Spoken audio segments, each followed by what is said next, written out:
Good morning. Hot-footing it from that meeting, I know. Thank you so much for joining us today. Okay, well, I thought we could start with an opening question just to set the scene here in the room. I think we all know over the last decade, the UK has been the leading hub for FinTech globally. We've had a great run when it comes to investment, achieving unicorn status and innovation. But that lead has somewhat waned now due to a number of factors, some of which are beyond our control. So what needs to be done now for us to grow and innovate here in the UK? Anyone feel free to jump in. Charles, I feel like you want to jump in there. Yeah, delighted to. Good morning, everyone. Pleasure to be here. So on all the fantastic plaudits we've heard about the UK, a number of us over the last 10 years obviously built some amazing FinTech businesses and developed the whole community. And actually the Unicorn Council very much is about speaking with one voice, bringing forward collective things that will actually move the needle in relation to the next 10 years. And obviously, to the extent we've just heard from the Economic Secretary, clearly there's a change in government that's coming. Yep. And we want to make sure that we put forward our policy initiatives in relation to all of that. And BIM's summary was a good one at the end of it this morning. The Council, 3 buckets, basically, the recommendations are falling into. Number 1 is regulation and essentially policy. And everyone likes a good moan about the regulators. But actually, that's not what it's about. It's about we were in a leading position in relation to our regulators in the UK. We want them to be leading again in relation to the next 10 years. The sandbox, innovation, AI, digital assets, all of these changes, we want good, strong regulation in relation to the UK. We want to be leading in relation to that. So our first bucket of recommendations is very much in relation to how we can make the regulators more efficient, more effective, and easier for startups, and more importantly, as we've touched on, scale-ups, to get to that 10 billion valuation. So the likes of some of the issues we've got between the FCA and the PSR, for example, conduct, fin crime, all of those, consumer duty, all of those, the world's becoming more complex and we actually want to streamline. So number 1 is in regulation and policy, various initiatives there. Number 2 is the fiscal side of things. Go back to the word that really matters, the UK and SMEs, but also passionate in relation to FinTech, SMEs. We want to promote entrepreneurship again. All of us have been entrepreneurs in relation to building our businesses. It's paramount that actually that goes on to the next generation. So again, there's various tax recommendations in relation to EIS, entrepreneur, but also the point that have been made, which is really important and represented on the panel. A number of us all become unicorns now. We want the 5 and 10 billion companies. We don't want to be treated the same, essentially, as all the large incumbents. You've got to actually invest in those companies to go on to build world leaders. And we'll come to IPOs in a moment. That actually, do we want them to go to Europe or the US and stay in the UK? If we want them to stay, we need to actually set in stone a whole raft of additional policy work that's already been done. And the final one really is the passion. Putting it all together, if we want London to be the premier financial centre of the world, rather than New York or elsewhere, then we need government, policy, FinTech, every stakeholder working together to actually get those companies to go through. And I think we've lost some of that in terms of how the ecosystem fits together, risk aversion perhaps in relation to regulators, government change, and of course all the economic challenges we've been having. So we distilled them down into 6 policy initiatives. Those will be going forward. And welcome, obviously, all members' ideas in relation to getting behind that. And that's what we need, not just for the next year and 2 years, but essentially the 10-year vision in relation to building on the immense success that we've had. Yeah, absolutely. Iana, let me come to you. What do you think are some of the key things that need to be looked at to regain our position or just to grow? Sure, Sasha, absolute pleasure to be here, and thank you again for having me. Echoing from what Charles was saying earlier, first of all, I'm here being the voice of all those scale-up fintechs that aspire to become the unicorns, the unicorns of tomorrow. And picking up on the conversation that we had as part of the Unicorn Council in this morning and what Charles was just saying, I think from a scale-up perspective, that political will and regulation and changes and tweaks to regulation really translates into two main things. The first one is predictability, and the second one is proportionality. And proportionality, I'll start there, proportionality being absolutely critical for all scale-ups that are, on the one hand, trying to do the right thing from a compliance, regulatory, governance perspective to stay on top of the ever-changing regulatory environment, whilst balancing the resources available that have to go into technology, that have to go into R&D in order to be able to innovate. So that proportionality insofar as supervision and enforcement with scale-ups is very important. I guess in simple terms, what I'm saying is you cannot regulate scale-ups like the big four banks. It just wouldn't work. Predictability, Charles mentioned, alignment across the various regulators on key topics and being absolutely clear of what is the agenda and what is the objective of policy. I think in the last couple of years we have seen an awful lot of focus on consumer protection, consumer duty, upcoming changes when it comes to APP fraud, and this is all positive. I think we all agree around that. But what is the impact on innovation? What is the impact of instant transfer of payments, and how can we actually offset? So that level of predictability and constructive engagement is what we need to see more of. The second area that I would say is really important for scale-ups is around talent and productivity. And I'll leave it to my fellow panelists to talk about incentives. But the one area I would touch upon is productivity in the UK.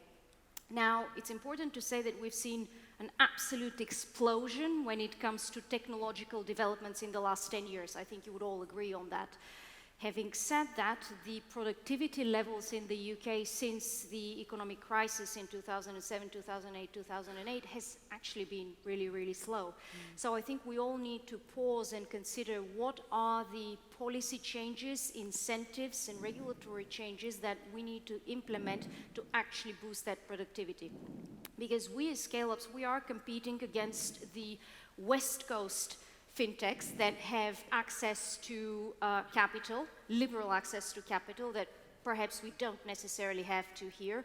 We're also competing against the Asian fintechs that are working 100 hours a week, and perhaps we struggle to cope with the now almost 4-day work week in the UK. So what are the changes that we need to implement in terms of labor market, in terms of incentives to actually boost that productivity level? Otherwise we'll fall behind. Let me put that productivity point to maybe Paul and Francesco. Do you find the same? Do you agree with that point on productivity?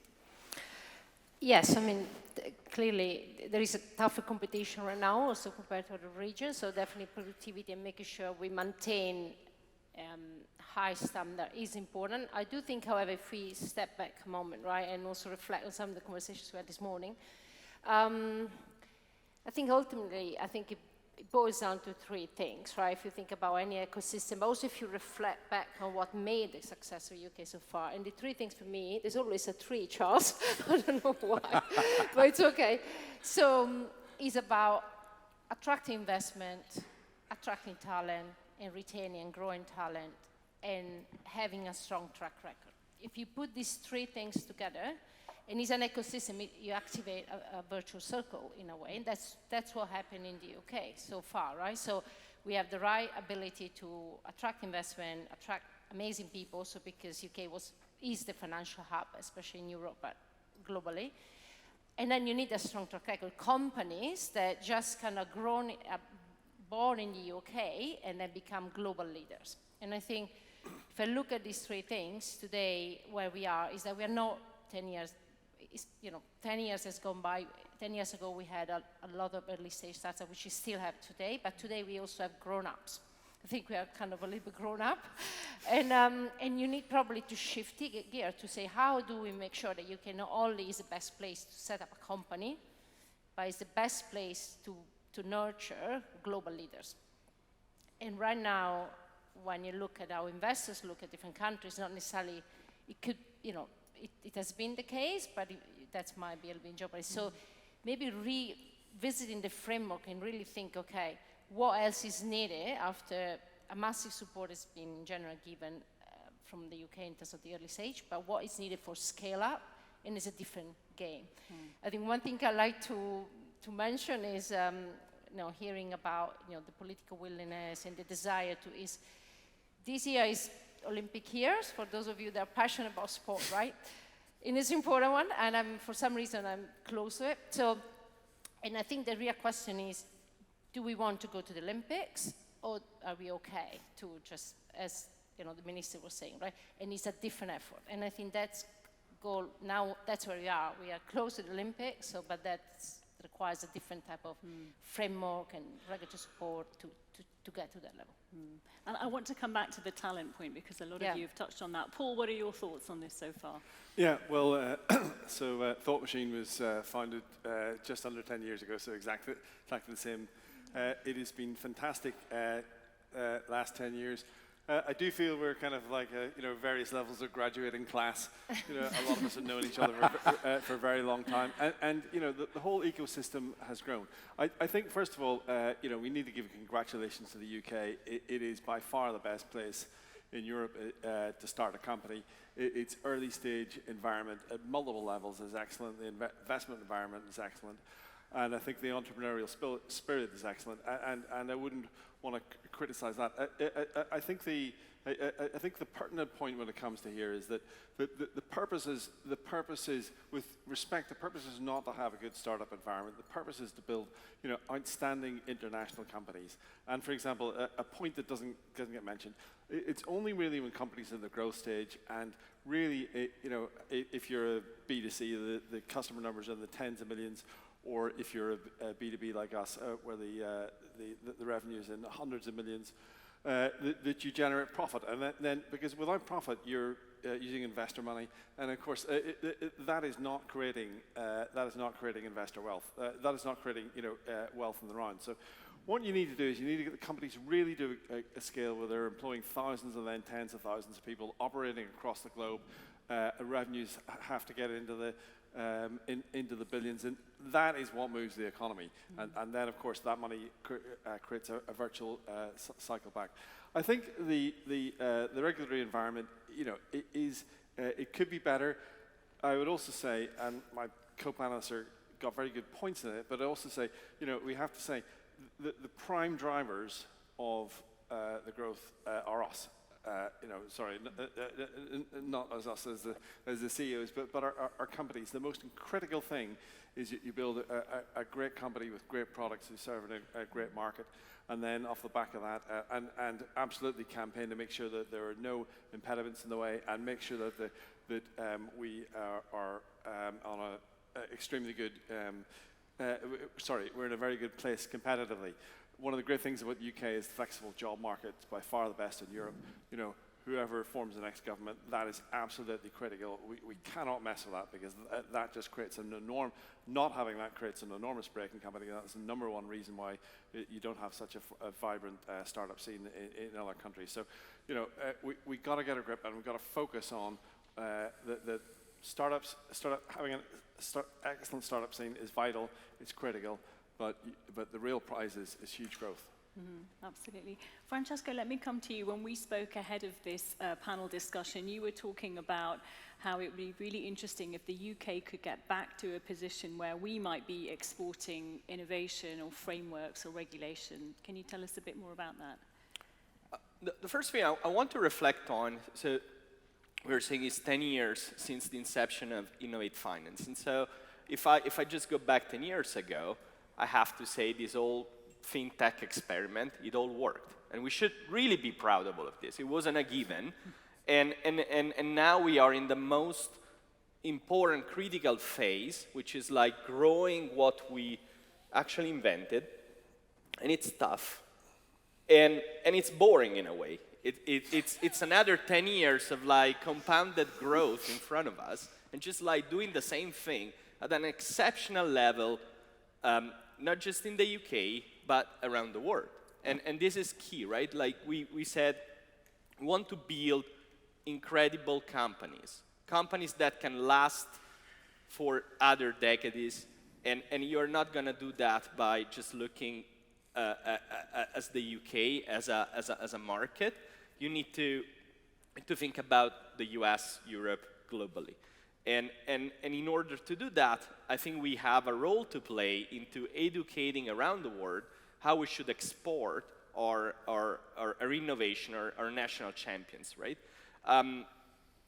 Open banking, for instance, is something like near and dear to me, and it's something that has been effectively invented here in the UK, setting the initial right policy objective to get an entire ecosystem to flourish. This is an innovation that now is translated into other markets, and we taught the world, I think, a lessons, and this is very important. So let's do more of this, right? Let's make sure that as we're thinking at a block in the next 10 years of growth, we look at the incentives. The incentives are so important. I think we're gonna talk about the IPO and the capital markets in the UK. This is another example where setting the right incentives can really make a long way, a big difference into success and failure. So I'm incredibly optimistic that the same people and new people actually that we should attract from outside will continue to do this work. And now we all are, we have a little bit more, gray hairs, at least I do have. And so we can learn a lesson from the last 10 years and hopefully apply that in the future. Okay, well, let me pick up on that IPO point. Do we think that 2024 is the year when we might see some IPOs? Charles, I know you said there was potentially a thawing of the IPO market. What do you think? I'd love to be. I am a naturally very positive person, but I think 24 is going to be thawing. It was in a bad place. It has been in a bad. We're starting to see some traction, right? We're starting to see companies get back to their listing price, which for a number is an achievement. Remember, during COVID and the lows, there were certain listed companies that could delist and become private and increase their valuation by 60%. Wow. There's loads of stats in relation to the public markets actually not working. That's slowly improving. Everyone sees that essentially as a new listed company, if you miss your quarterly results, you get heavily penalized. The volatility is too much. The discipline you need to be a listed company today is immense. There are listed companies giving forward guidance for 2 years so the bar is very, very high. And as we've all talked about, and something I've been passionate about for years in relation to it, all the investment across our biggest fintechs, all overseas. Where are the UK pension funds? Why isn't that growth actually coming into the pockets of UK? Yeah. And again, we discussed it this morning in relation to, I remember going back on this journey, we were saying, well, no, we're not allowed to invest in pre-profit, and we're only here for income stocks, not capital growth. Well, it is changing. And unfortunately, with the valuation, the economic circumstance, the valuation triggers and the rest of it actually kicked in. And then, of course, we get to liquidity and the incentives. And London was a premier market for IPOs, and a number of parties, it's all US. And so looking at those difference, why? Day one, liquidity is a massive issue. Options incentivization, as much as people don't like it, that talent that Francesca was talking about, attracting top global talent into the UK, whereas we know, I mean, even I was at a conference recently after the recent budget, the top PE firms' heads, they're going to lose, most of their partners are actually going to relocate because of the non-don changes to Italy, France. well, you know, that's not fair, etc. But the brain drain from the UK, we need to get all of the component parts actually working. Anyway, back to your question. We'll see some thawing, some spring, some excitement, and then we've got to build back confidence into the markets. But I think there's a much bigger issue between the US and the UK and Europe in terms of liquidity and some of the fundamentals in IPOs to make sure that the UK companies list in the UK. Well, that was going to be my question, which is, are we going to see companies just thinking we're just going to go to the States? It's a much better environment for many reasons. Francesca, what do you think? I think that everybody, when they IPO, clearly they need to do a fair assessment of the different locations. By the way, that many more locations, right, today, for all the reasons Charles mentioned. And these are also all the reasons that Charles mentioned are drivers that you need to look at. So I would say it's not obvious, and I think where a company is headquartered matters a lot. So I think the amazing companies that we have in the UK, the first thought will always be, can we list in the UK? Can we list in London? However, you know, as a founder, as you know, people on the board of a company, you have a responsibility towards your shareholders, so you need to assess that you always do what's right from a value creation point of view. So I would almost say that in the UK, if you are headquartered here, you have really an initial desire. Everybody would have the right desire to list here, right? Because it makes a massive difference. You should not forget that listing is not just something you do on the side. It's front and center of your strategy, and also it is proven that it's always better to list with the majority of your businesses. So if you are headquartered here, you have a big part of your business here, that's your first thought. At the same time, you do need to be fair and make sure you do all the assessments. So that's where it makes a difference to make sure the right framework is in place, all the right conditions from an economic point of view. It also makes sense. I think this would be my thought on the IPO. I would just mention one thing that we should not forget, given that you're comparing with the States, right? And we'll be talking about competitiveness and look into the future, because the last 10 years we've proven a lot, we've done a lot, and it's fantastic where we are. But it's like, it's like a startup, right? The more you grow, the more you have new milestones, the more the break. So now, if you want to focus on growth, one thing we should keep in mind, related to IPO, but related to everything else, is UK is the global leader for financial services in FinTech. So more than US, right, has been. So mostly because in London there was a critical mass of, you know, intellectual capital in financial services. And honestly, the level of development in banking in the US is not even close to where we are in Europe. We see, right? So that's our strength. We should play to our strength. You should maintain the global leadership. And sometimes it's also about focus the mind. You cannot do everything, be everything to all people. But what we can be is the leader in FinTech globally. And I mean above and beyond Silicon Valley. And the reason why I mention that is because that supremacy in a way, that's our USP, that's our competitive advantage if we're running our company, right? Right now, there is a bit of a risk posed by New York. Okay, and so it's not just about listing, it's about talent. You know, New York is probably the only other city in the world at the same concentration of human capital and financial services. Historically, the investment in tech and was not a destination to grow a company, but it's becoming. So that's where I see the biggest threat, more than on the IPO side. Paul, come in. Yeah, I think it was a very good point. I agree with it all. I would just point out that, you know, there is too much focus on the narrow issue of, you know, revenue multiple and stuff like this.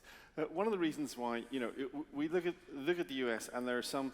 The reason the US stock market is doing well is primarily because there's some amazing companies in there that have got incredible levels of revenue and incredible levels of profit, right? And I struggle to believe that if pick whatever company you want was listed in London, they do badly. It might be it might be a bit worse.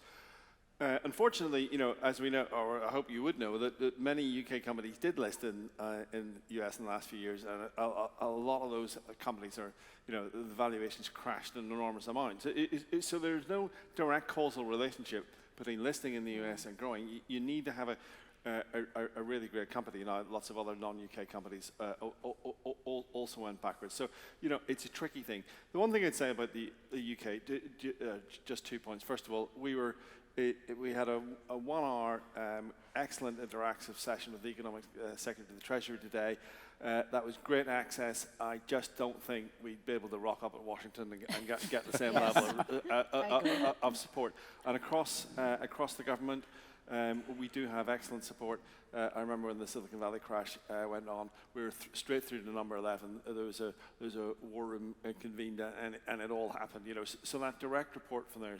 And also, just to back up that point, the US has got so many sectors and so many things, but FinTech is the UK tech sector. Sorry, I don't mean it is the most prominent part of the UK tech sector, and we really have we aren't going to win it all, but we can definitely win this bit, and just keep going. Okay, I know we're running out of time, but I really wanted to get your views on talent. Is the UK an attractive place to be? Is it easy to attract and retain talent? Iana, what do you think?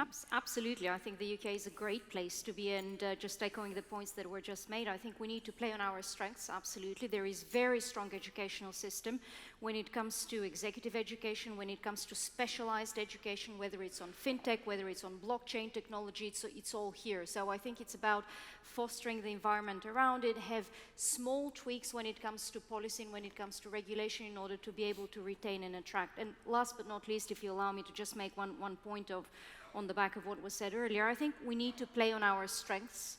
And the strengths are the ability to build fintechs that are profitable, that generate real value.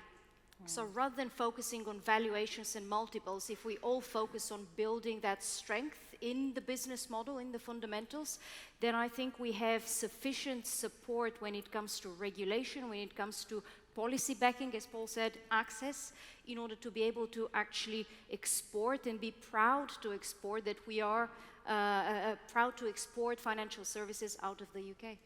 Thank you. Francesco, I know we're out of time, but a very brief thought on talent. Are you finding it easy to get good talent here? Yeah, I mean, historically it's been very easy and generally very attractive for, I mean, I'm Italian originally, so I can speak to the many... tell, actually. the many Italian, Spanish, French people that work at TrueLayer. So, in a way, of course, with Brexit, like some of those dynamics got a little bit harder. And so the mindset should be, as a country, right, as an industry, how is that we play offense? How is that we actually go off and recruit people?